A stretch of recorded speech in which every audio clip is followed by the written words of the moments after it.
Hello friends, അപ്പോൾ നമുക്കിന്ന് കിട്ടിയിരിക്കുന്ന വർക്കാണ്. ഇതൊരു വീടിൻ്റെ മുകളിലെ വാട്ടർ ടാങ്കിന് ലീക്കാന്ന് പറഞ്ഞ് വിളിച്ചു. അപ്പോൾ നമ്മൾ പറഞ്ഞത് ചെയ്തു തരാമെന്ന് പറഞ്ഞു.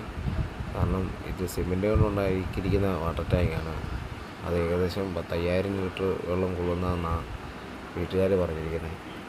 അതിൻ്റെ ആ സൈഡിൽ നിന്ന് ഭയങ്കരമായിട്ട് വെള്ളം ലീക്കായി, മേളിൽ നിന്നൊക്കെ ലീക്കാവുകയാണ്. അപ്പോൾ അവിടെ എന്ത് ചെയ്യാൻ പറ്റുമെന്ന് അവർ ചോദിച്ചു. അപ്പോൾ ഉടനെ അതിൻ്റെ മുകളിലേക്ക് ഒരു ടാങ്ക് വെക്കുക അത്ര അനുയോജ്യമായ കാര്യമല്ല.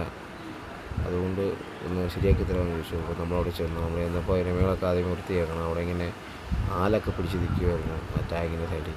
ആദ്യമേ വെള്ളം കാലിയാക്കി തരണമെന്ന് ഞങ്ങൾ പറഞ്ഞായിരുന്നു. ഒരു വെള്ളം കാലിയാക്കിയിട്ട് നല്ലതായിട്ട് ഉണങ്ങിക്കഴിഞ്ഞാൽ നമുക്കത് ചെയ്യാൻ പറ്റത്തുള്ളൂ. അത് ഞങ്ങൾ ചെയ്ത് അതിൻ്റെ മുകളിലുള്ള പായലുകൾ ഇതെല്ലാം ഞങ്ങൾ കല്ലുകൊണ്ട് ഉരച്ചാണ് കളയുന്നത്. അല്ലെങ്കിൽ അത് ശരിയാകത്തില്ല. കൃത്യമായി ഉരച്ചത് നല്ലൊരു ഗ്രിപ്പ് കിട്ടണം. ഗ്രിപ്പ് കിട്ടിയതിന് ശേഷം നമ്മൾ സ്വന്തമായി ഉണ്ടാക്കുന്ന ലിക്വിഡാണ് ഇത്.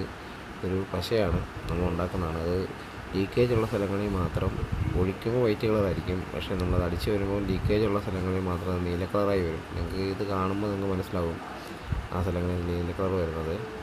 ഇനി ഇത് അടിച്ചിട്ട് 8 മണിക്കൂറിന് ശേഷമാണ് നമുക്ക് ഇത് കൃത്യമായി ഇത് വരത്തുള്ളൂ, ഉണങ്ങിയോ ഇല്ലെന്ന് അറിയാൻ പറ്റത്തുള്ളൂ. നമ്മൾ ഇതടിച്ച് ഇട്ട് ഇപ്പോൾ ഉണങ്ങുന്നതിനായി ഇരിക്കുകയാണ്. അപ്പോൾ ഇന്ന് നമുക്കിത് അടിച്ചിട്ട് കഴിഞ്ഞാൽ നാളെ ചെയ്യാൻ പറ്റത്തുള്ളൂ. അപ്പോൾ ഞങ്ങൾ നാളെ ബാക്കി ഇതിൻ്റെ വീഡിയോ ഇടുന്നതായിരിക്കും. അപ്പോൾ ഞങ്ങളെ സപ്പോർട്ട് ചെയ്യുക. നിങ്ങളുടെ സപ്പോർട്ടാണ് ഞങ്ങൾക്ക് ആവശ്യം. അപ്പം ഇങ്ങനെ എന്തെങ്കിലും വർക്കുകൾ ആവശ്യമുണ്ടെങ്കിൽ ഞങ്ങളെ കോൺടാക്റ്റ് ചെയ്യുക. കോൺടാക്റ്റ് നമ്പർ ഞങ്ങൾ താഴെ ഇടുന്നതാണ്. Okay, by.